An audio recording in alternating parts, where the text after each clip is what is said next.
الحمد لله وكفى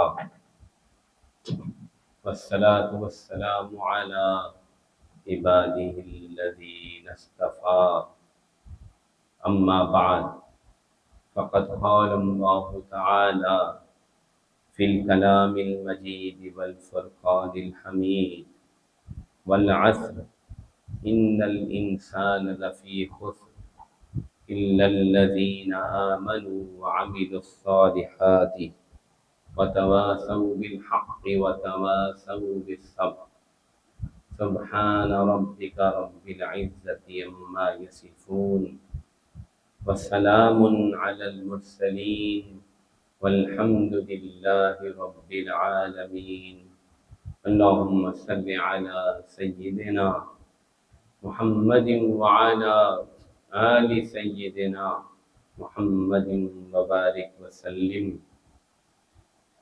اللهم صل على سيدنا محمد وعلى آل سيدنا محمد وبارك وسلم۔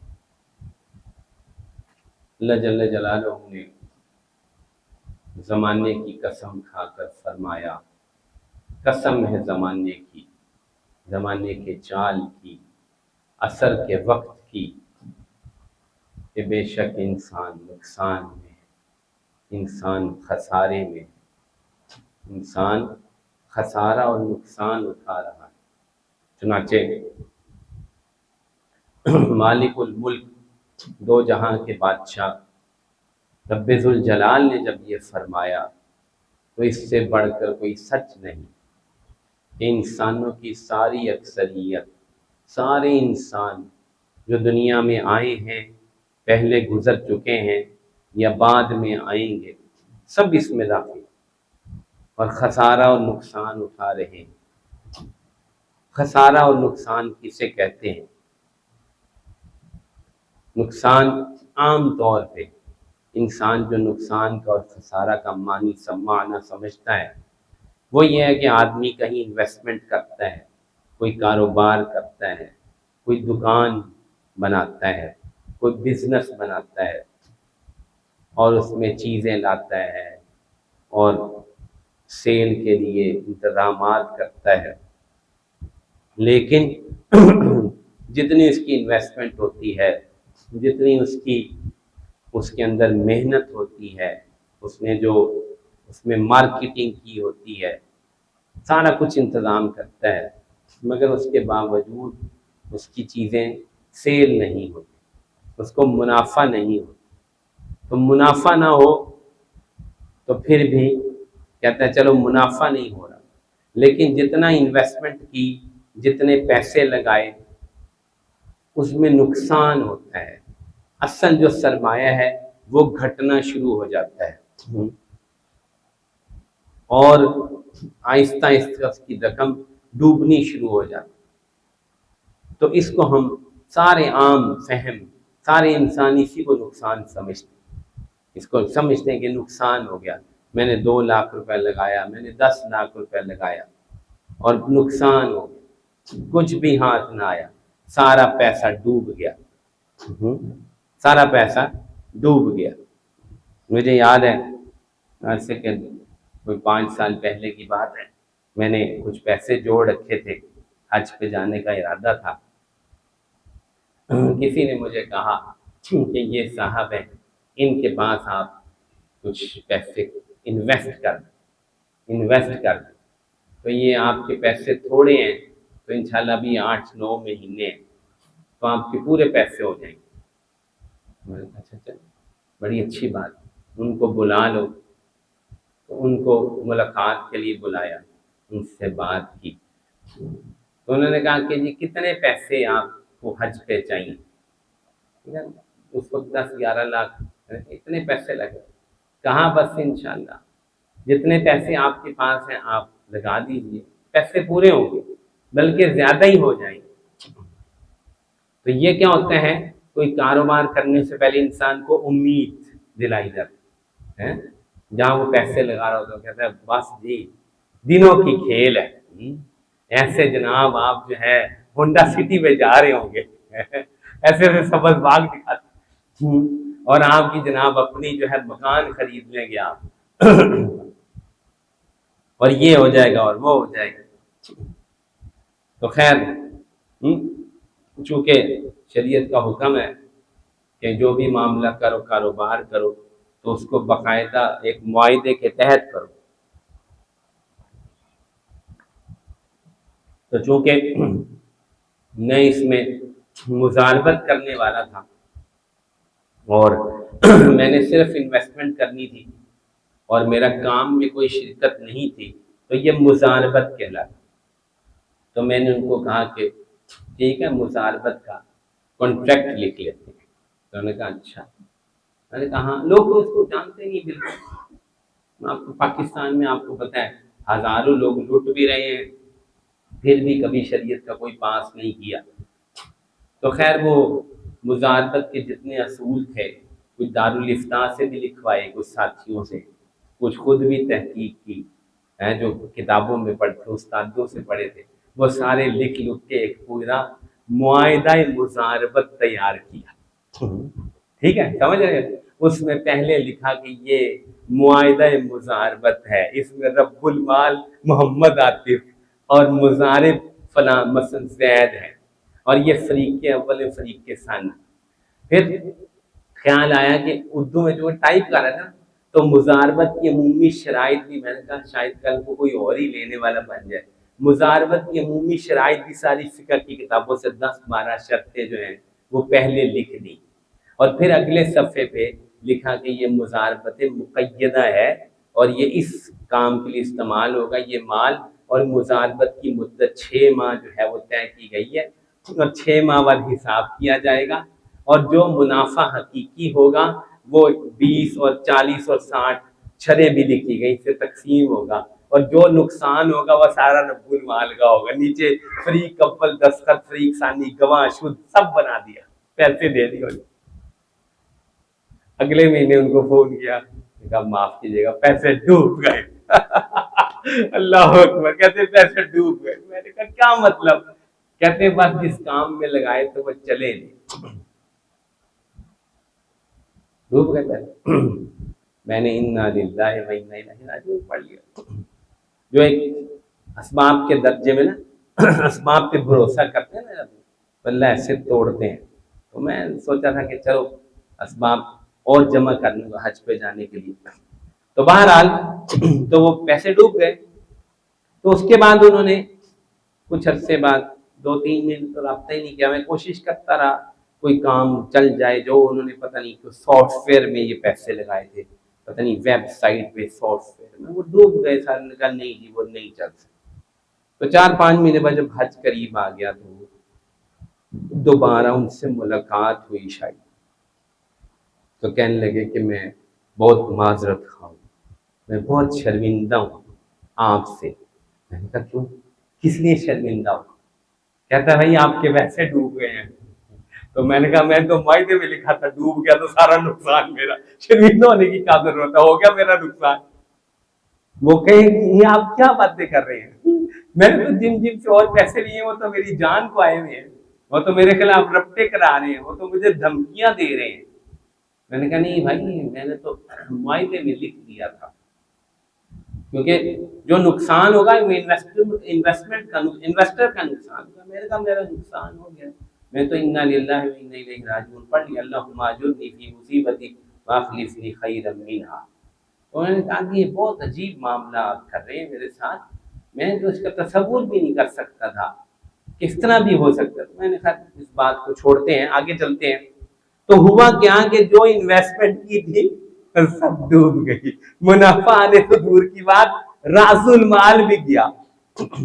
سمجھ گئے خسارہ؟ آپ یہ سٹوری سن کے آپ کو کتنا صحیح سمجھ میں آیا کہ خسارہ نقصان کیا ہوتا ہے. انسان کے پاس راس المال کیا ہے؟ اس کے جان اس کا مال یہی ہے نا ہمارے پاس جو ہمارا راس المال ہے. اور اس کو لگانا کہاں ہے؟ آخرت کی تجارت. آخرت کمانی ہے آخرت کا نفع کمانا ہے اور وہ نفع ثواب ہے اعمال کا ثواب ہے اور نیکیوں کا اجر ہے. والباقیات الصالحات خیر عند ربک ثوابا وخیر عملا، اور دوسری کا فرمایا والباقیات الصالحات خیر عند ربک ثوابا وخیر مردا، دو آیتیں قرآن، بس ایک لفظ آخری فرق، اور باقی رہ جانے والی نیکیاں بہترین ہے ثواب کے اعتبار سے اور امید کے اعتبار سے، اور دوسری کا ارشاد فرمایا کہ بہترین باقی رہ جانے والی نیکیاں بہتر ہے ثواب کے اعتبار سے اور لوٹنے کے اعتبار سے، تو گیٹ پروفٹ بہترین ہے نیکیاں۔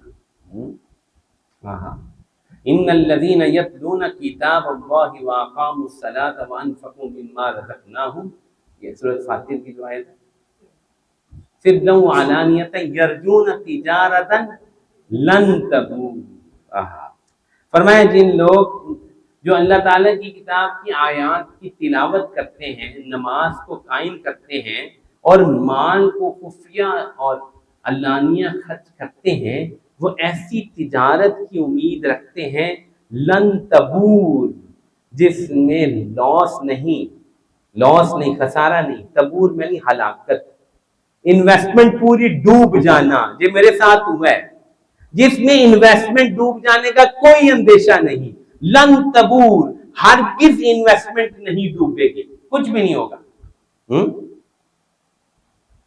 تو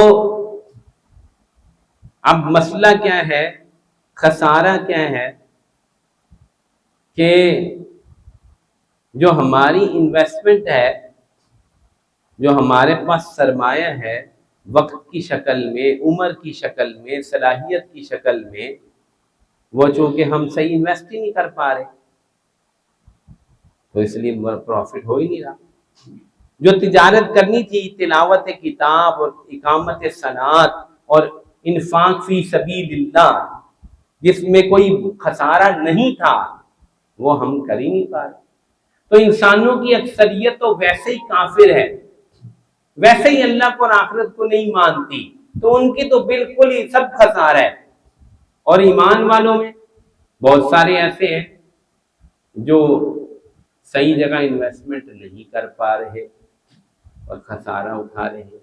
الا الذين امنوا وعملوا الصالحات وتواصوا بالحق وتواصوا بالصبر، ہاں خسارے سے وہ لوگ بچیں گے جو ایمان لائیں، نیک اعمال کریں اور ایک دوسرے کو حق بات کی تلقین کریں اور ایک دوسرے کو صبر کی تلقین کریں۔ تو یہ چار شرطوں کے ساتھ اللہ جل جلالہ نے بتا دیا کہ خسارے سے بچنے والے بس یہی لوگ ہیں، باقی ساری دنیا، ساری انسانیت سراسر نقصان اٹھا رہی ہے۔ اور یوم یجمعکم لیوم الجمع ذالک یوم التغابن، جس دن وہ تمہیں جمع کرے گا، جمع کرنے کے دن یہ خسارے کا دن ہوگا، خسارے کی اناؤنسمنٹ کا دن ہوگا، خسارے کے پتہ چلنے کا دن ہوگا۔ قیامت یہ ہے، آفت یہ ہے میرے دوستو کہ میرا کچھ لاکھ روپیہ ڈوب گیا، مجھے یہ بھی پتا ہے کہ میرا نقصان ہوا، میرا دل بھی اس پہ افسردہ ہوا، میں اس کو یاد کرتا ہوں، مجھے غم ہوتا ہے کہ بڑی محنت لال پیسے کمائے تھی، وہ میرے ڈوب گئے، لٹ گئے۔ ابھی بھی یاد آتا ہے، آپ کے سامنے بھی تذکرہ کر رہا ہوں، کہیں اور بھی تذکرہ کروں گا۔ افسوس ہوتا ہے، ایک قلبی کیفیت ہوتی ہے کہ کاش یہ پیسے نہ لگاتا میں، اس کی باتوں میں نہ آتا میں، لیکن انسان اپنا نقصان کر رہے ہیں، ان کو احساس بھی نہیں ہوتا، ان کو پتہ بھی نہیں چلتا کہ میں کتنا نقصان کر رہا ہوں، میں اپنا کتنا خسارہ کر رہا ہوں۔ دن ختم ہو گیا، رات ختم ہو گئی، اگلا دن آ گیا، 1 سال گزر گیا، 2 سال گزر گئے، 10 سال گزر گئے، 20 سال گزر گئے، پتہ ہی نہیں چلا، سوچتا ہی نہیں۔ ایک میری بزرگ سے ملاقات ہوئی آس اکیڈمی میں، کافی زیادہ عمر کے بزرگ تھے، بہت بوڑھے، آہستہ کمر جھکی ہوئی، تبلیغ میں وقت لگا کر کہیں واپس جا رہے تھے تو آنس اکیڈمی میں آئے کہیں عصر کی نماز پڑھ۔ میں نے ملاقات ہوئی، السلام علیکم، کیا حال ہے حضرت، خیریت ہے، کیسی گزر رہی ہے زندگی آپ کی؟ ایسے تو بندہ کہتے ہیں بس بیٹا زندگی تو ساری ہوا میں گزر گئی، ضائع ہو گئی۔ مجھے سمجھ نہیں آئی کہ پتہ نہیں یہ کیا ہوا میں گزر گئی زندگی، زندگی ہوا میں کیسے گزر گئی؟ کہتے ہیں ضائع ہو گئی زندگی، ہوا میں گزر گئی۔ تو مجھے سمجھ نہیں آئی اس بات، میں نے کہا کیا مطلب، کیسے ہوا میں گزر گئی؟ کہنے لگے 80 برس میری عمر ہے اور اکثر حصہ ٹرک ڈرائیوری میں گزر گیا، ٹرک ڈرائیور رہا ساری زندگی، اور ٹرک ڈرائیور جو ہیں وہ ہوا میں ہوتے ہیں، نہ زمین پہ نہ آسمان پہ، ٹرک چلتا رہتا ہے، وہ ہوا میں ہوتا ہے، نہ نماز نہ روزہ نہ زکوٰۃ نہ پاکی نہ ناپاکی، کچھ پتہ نہیں، کہاں یہ ہوتے ہیں ٹرک ڈرائیور، کہاں برس ہاں برس اس میں گزر گئے، نہ نماز پڑھی نہ روزہ رکھا نہ اللہ کو یاد کیا۔ میں نے کہا آپ کہاں سے کہاں تک ٹرک چلاتے تھے؟ کہا کراچی سے گلگت، گلگت ہوئے کراچی سے گلگت واقعہ بہت لمبا روٹ ہے، یعنی کبھی کراچی سے پنجاب آئے پھر پنجاب سے گلگت گئے، تو اتنا لمبا روٹ ہے، تو واقعہ ان کی کوئی زندگی نہیں، کوئی نماز کے اوقات کا پتہ نہیں، کوئی پاکی نہ پاکی کا پتہ نہیں، کچھ پتہ نہیں کیا کر رہے ہیں۔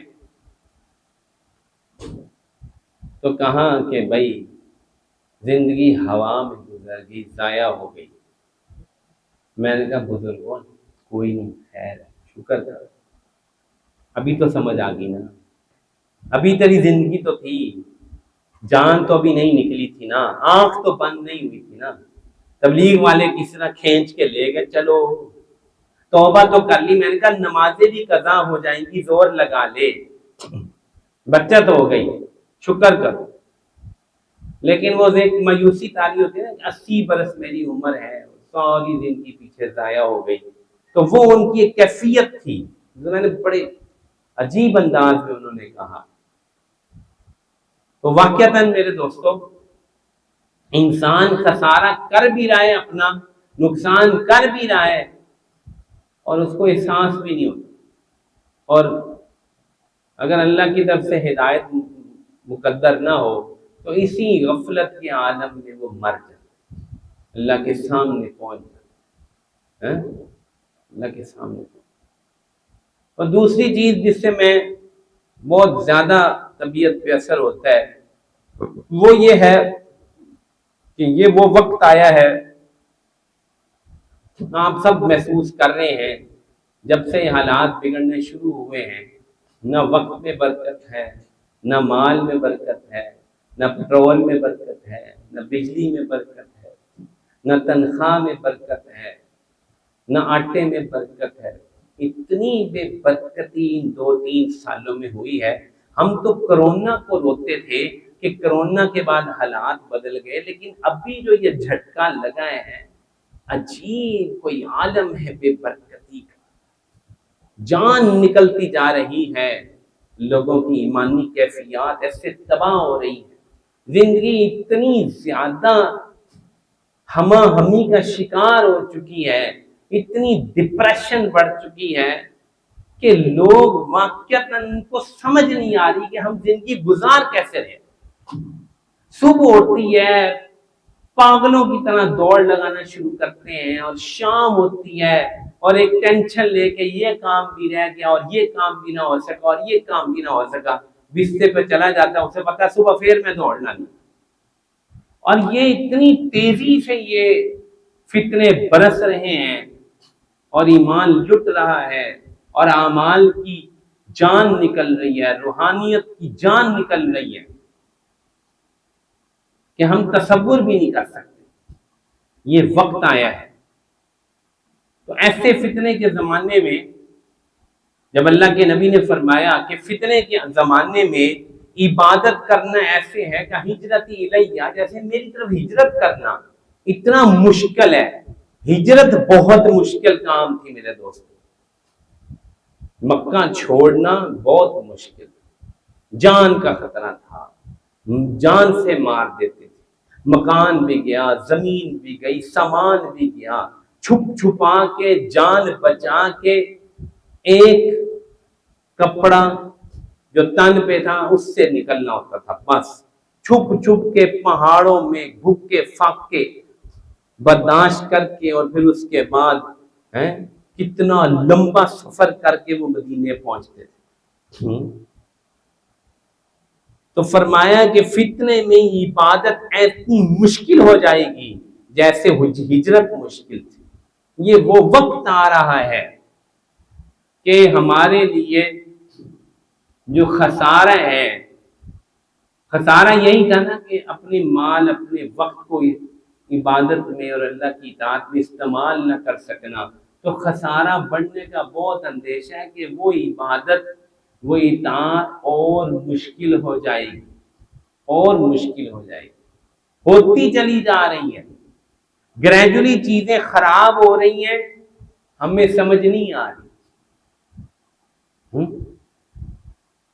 لیکن دیکھو وقت مشکل آنے سے پہلے پہلے ہم اپنے آپ کو خسارے سے بچانے کے لیے فکر مند ہو جائیں تو سب سے بڑا خسارہ کیا ہوگا؟ ایمان لٹ جانا سب سے بڑا خسارہ ہوگا۔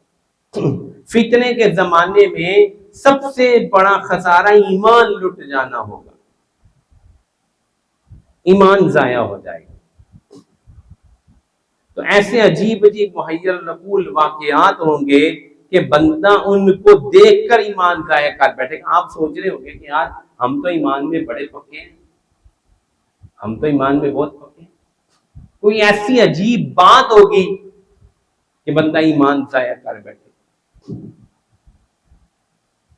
بہت سارے لوگ جو ہیں وہ اپنے ایمان کو ضائع کر رہے ہیں، کفر کی محنت، کفر اور فتنے کا جو زور ہے وہ بہت زیادہ ہے۔ بہت سارے لوگ ہیں وہ سمجھ رہے ہیں کہ ہمارا ایمان محفوظ ہے، اللہ سے ڈرو کہ کوئی ایسی آفت، کوئی ایسا واقعہ، کوئی ایسا سانحہ نہ آن پڑے کہ ہمارا ایمان جاتا رہے۔ اپنے آپ کو مامون نہ سمجھو، اپنے آپ کو سیف نہ سمجھو کہ میں تو سیف ہوں، میرا کوئی کچھ نہیں بگڑنے والا، نہیں۔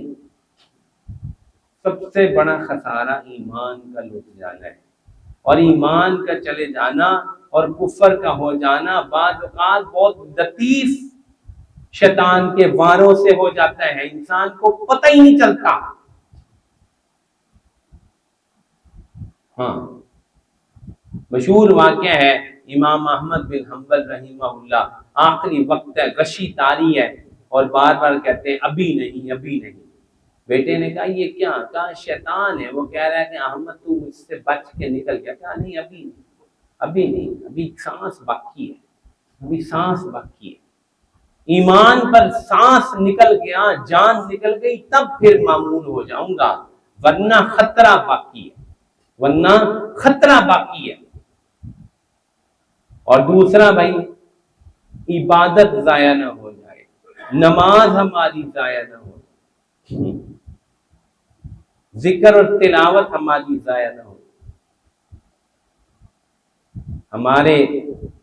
میں اپنی آنکھوں سے واقعہ دیکھ کر آ رہا ہوں، جہاں میرا ابھی کچھ قیام رہا ہے، وہاں ایک صاحب تھے جو کہ ماشاءاللہ صف اول کے نمازی، لیکن معاشی کچھ مصیبت ایسی پڑی اور ایسا کوئی معاشی بحران آیا کہ بیچارے مجبور ہو، لاچار ہو، اور ایک ایسی جگہ کام شروع کیا ہے جہاں سے نماز کے لیے جانے کی فرصت نہیں۔ تو وہ بندہ جس کو میں 5 وقت صف اول میں دیکھتا تھا، کئی مہینوں سے ایک مرتبہ بھی نہیں دیکھا۔ میں ڈرتا ہوں اللہ کی قسم کہ اللہ ایسی آزمائش پہ مجھے آپ کو نہ ڈالے، معاشی مصیبت آ جائے، کوئی قرضہ آ گیا، کوئی تاوان آ گیا، عبادت ضائع ہو گئی، اس سے بڑا بھی کوئی نقصان ہو۔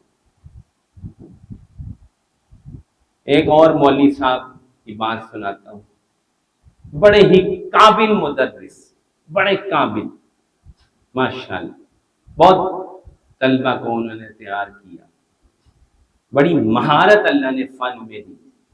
معاشی مسئلہ آیا اور آفر ہو گئی ایک جگہ سے کہ آ جائیں ادھر، بڑی اچھی سیلری پیکیج آپ کو دیں گے،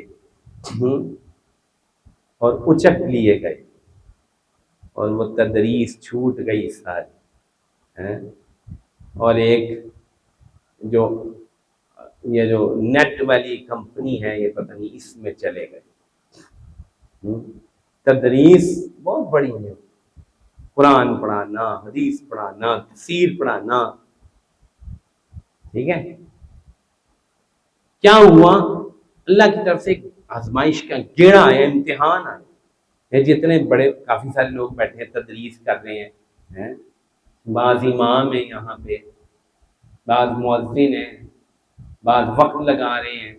اللہ سے ڈرو بھائی، اللہ سے پناہ مانگو، گردش زمانہ کا پتہ نہیں چلتا، اچک کے کہاں سے کہاں پھینک دیتی ہے۔ عبادت گئی، تدریس گئی، تبلیغ گئی، اپنی آنکھوں سے دیکھ رہے ہیں ہم، ایسا نہیں ہے کہ یہ ہو نہیں رہا، اور کسی ایسے گناہ میں مبتلا ہو گیا جو کبیرہ گناہ ہے، کبیرہ گناہ، ہاں کبیرہ گناہ میں مبتلا ہو، اور اس گناہ نے اس کو پکڑ کے کھینچ لیا۔ علم بھی پڑھ لیا، مدرسے سے فراغت ہو گئی،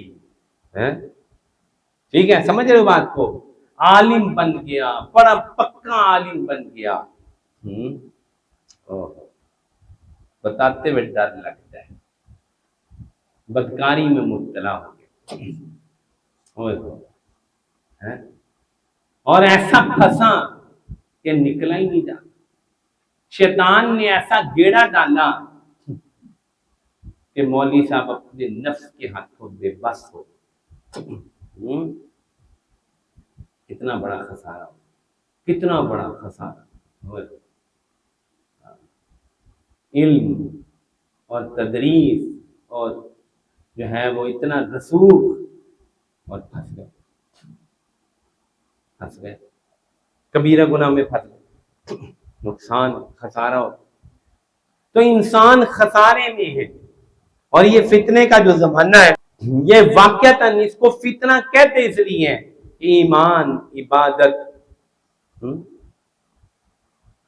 علم، ان چیزوں کا نقصان، یا انسان کبیرہ گناہوں میں پھنس گیا، حرام میں پھنس گیا، حرام کمانے میں، حرام کمائی میں پھنس گیا،